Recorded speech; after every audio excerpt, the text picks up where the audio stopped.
Numpy matrix to array. I am using Numpy. I have a matrix with 1 column and n rows, and I want to get an array from with n elements.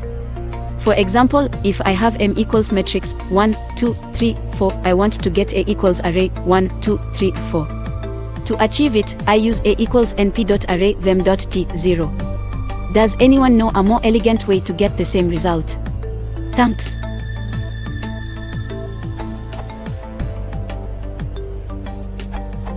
If you'd like something a bit more readable, you can do this.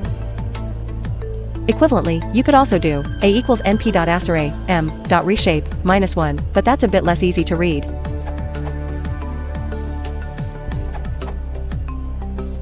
Depends what you mean by elegance, I suppose, but that's what I would do. You can try the following variant.